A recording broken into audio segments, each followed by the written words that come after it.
Class. Today I have to teach present perfect tense. And beta, I have already taught you simple present and present continuous tense. This is the third tense of present tense. बेटा, present tense आप कहाँ कहाँ और कैसे use करते हैं, ये सारे रूल्स हैं. Okay. The present perfect tense refers to an action और a process that has been completed in the present. Present perfect tense उस एक्शन को रेफ़र होता है या वो प्रोसेस होती है that has been completed in the, जो प्रेजेंट में पूरा हो चुका होता है. इसमें हेल्पिंग वर्ब जो है बेटा वो हैज़ और हैव होती है. मेन वर्ब की थर्ड फॉर्म होती है. पास्ट पार्टिसिपल फॉर्म बोलते हैं जिसको, third form of the verb. Helping verb has है बेटा. हैज़ आएगा सिंगुलर सब्जेक्ट के साथ और हैव आएगा प्लूरल सब्जेक्ट के साथ. आई वी यू दे के साथ हैव, और बाकी ही शी इट और किसी वन पर्सन के नेम के साथ हैज़ का यूज़ करेंगे. This tense is used to express an action that was completed some time in the past. ये प्रेजेंट परफेक्ट टेंस आप यूज़ करते हो, यूज़ किया जाता है ये दर्शाने के लिए कि जो एक्शन है वो पास्ट में पूरा हो चुका होता है. But the results of which are seen in the present. लेकिन उसके परिणाम, परिणाम जो कि प्रेजेंट में भी दिखाई देते हैं, तो वहाँ पर आप प्रेजेंट परफेक्ट टेंस का यूज़ करेंगे. We can use this tense with just, already and yet. अगर सेंटेंस में जस्ट, ऑलरेडी और येट आया है तो भी आप प्रेजेंट परफेक्ट टेंस का यूज़ करते हैं. This tense is use to express an action that has been recently completed. ये टेंस ये दर्शाने के लिए भी प्रयोग किया जाता है कि एक्शन जो है वो अभी रिसेंटली, अभी जल्दी में ही पूरा हुआ है. अब बेटा इसमें सब्जेक्ट मैं आपको ऑलरेडी समझा चुकी हूँ. सब्जेक्ट जो है अगर ही शी इट है तो इसके साथ वर्ब, हेल्पिंग वर्ब आपको हैज़ अफर्मेटिव में लेनी है, हैज़ंट नेगेटिव में लेनी है, और थर्ड फॉर्म आएगी वर्ब की. सब्जेक्ट अगर आपका आई वी यू दे है तो आपको हैव का यूज़ करना है अफर्मेटिव सेंटेंस में और हैवंट का यूज़ करना है नेगेटिव सेंटेंस में. और ये वर्ब की थर्ड फॉर्म आ गई, जैसे ही she it has gone. I we you they, कोई भी एक इसमें से सब प्रोनाउन होगा तो उसके साथ आपको हैव या हैवंट और गॉन. क्वेश्चन इंटेरोगेटिव अगर आप बनाते हो तो हैज़ हैव आएगा पहले, फिर ही शी इट सब्जेक्ट और थर्ड फॉर्म. वही सेम यहाँ पर है.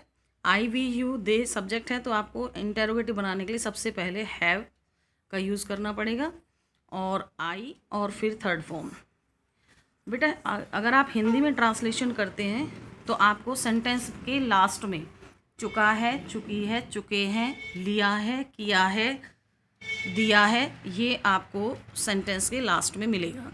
जैसे मैं खाना खा चुका हूँ, तो मैं खाना खा चुका हूँ या मैंने खाना खा लिया है, दोनों एक ही सेंटेंस है. तो जब आप सेंटेंस फॉर्म करते हैं सबसे पहले सब्जेक्ट, फिर वर्ब, फिर ऑब्जेक्ट, फिर रिमेनिंग. तो सब्जेक्ट इसमें आई है, आई हेल्पिंग वर्ब आई के साथ आपको हैव लेनी है, और वर्ब जो है ईट है यहाँ पर, खाना. तो ईट की थर्ड फॉर्म होगी eaten. I have eaten the food. Second sentence, Mohan अपना गृह कार्य कर चुका है या मोहन ने अपना गृह कार्य कर लिया है. तो सब्जेक्ट आपका मोहन है, मोहन सिंगुलर है, हैज़ यूज़ किया, मोहन हैज़, वर्ब की third form done his homework. अब बेटा अफर्मेटिव सेंटेंस की फॉर्मेशन आती है, सबसे पहले सब्जेक्ट प्लस हैज़ या हैव प्लस वर्ब की third form plus object plus remaining. जैसे I have posted the letter, मैं पत्र पोस्ट कर चुका हूँ. She has solve all her sums, ये आपकी हेल्पिंग वर्ब है, ये मेन वर्ब है वर्ब की third form. She has just received the telegram. वही सेम आ गया आपका, हैज़ सिंगुलर सब्जेक्ट के साथ, और जस्ट है आपको बताया था, जस्ट आए तो भी आपको प्रेजेंट परफेक्ट टेंस का यूज़ करना है. I have dropped a 5 rupee note somewhere. यहाँ पर आई के साथ है, ड्रॉप की थर्ड फॉर्म ड्रॉप्ड, ये यूज़ हो गया बेटा. अब आ जाता है आपका नेगेटिव सेंटेंस. नेगेटिव सेंटेंस की फॉर्मेशन, सब्जेक्ट प्लस हैज़ या have plus not plus verb की third form plus object plus remaining. I have not finished my lesson, यानी मैंने अपना पाठ समाप्त नहीं किया है या मैं अपना पाठ समाप्त नहीं कर चुका हूँ। He has not beaten his brother.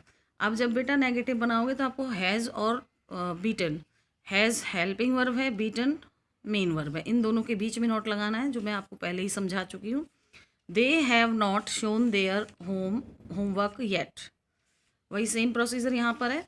अब आ जाता है इंटरोगेटिव सेंटेंस। इंटरोगेटिव सेंटेंस आप दो टाइप से बनाते हो बेटा, एक तो होता है येस नो टाइप क्वेश्चंस और एक होता है WH वर्ड क्वेश्चंस। तो येस नो टाइप क्वेश्चन आप किसी भी टेंस में बना रहे हो तो उसकी हेल्पिंग वर्ब आपको सबसे पहले लेनी है। ये क्योंकि प्रेजेंट परफेक्ट टेंस है तो हैज़ हैव लेना है आपको सबसे पहले, फिर उसके बाद सब्जेक्ट लेना है और सब्जेक्ट के अकॉर्डिंग आप हैज़ हैव लेंगे। उसके बाद अगर नेगेटिव भी है इंटरोगेटिव के साथ साथ वो, तो नॉट लगाएंगे। अगर इंटरोगेटिव है लेकिन नेगेटिव नहीं है तो आप नॉट नहीं लगाएंगे। प्लस वर्ब की third form plus object plus remaining plus question mark. दूसरा टाइप मैंने आपको बताया था WH वर्ड क्वेश्चन बनते हैं, जो पहले WH word what, when, where, how, why, ये सारे यूज़ करेंगे आप, प्लस उस सब्जेक्ट सॉरी हेल्पिंग वर्ब, फिर सब्जेक्ट के अकॉर्डिंग आपको हेल्पिंग वर्ब यूज़ करनी है हैज़ या have.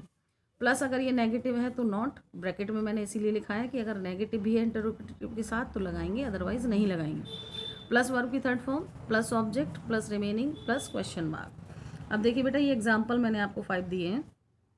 Have you lost your pen, yes no type question है तो यू के अकॉर्डिंग आपने सबसे पहले हैव लगाया और लास्ट में आपको क्वेश्चन मार्क लगाना है।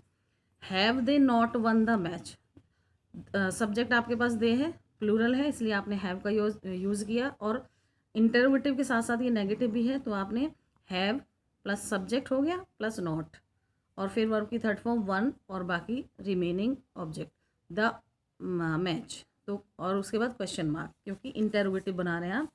Has he topped the list, subject ही था तो आपने हैज़ लगाया सबसे पहले और वर्ब की थर्ड फॉर्म हो गई। अब आ जाता है WH वर्ड क्वेश्चन, तो सबसे पहले आपको WH वर्ड क्वेश्चन लगाना है, फिर आपको हैज़ हैव लगाना है। यू है आपका सब्जेक्ट तो आपने हैव का यूज़ किया, what have you done. Next है why has Reena not scolded her sister, why लगाया, रीना के according has helping verb use की, फिर सब्जेक्ट, फिर नॉट, फिर मेन वर्ब की थर्ड फॉर्म और हर सिस्टर। ये बेटा आपका प्रेजेंट परफेक्ट टेंस है जो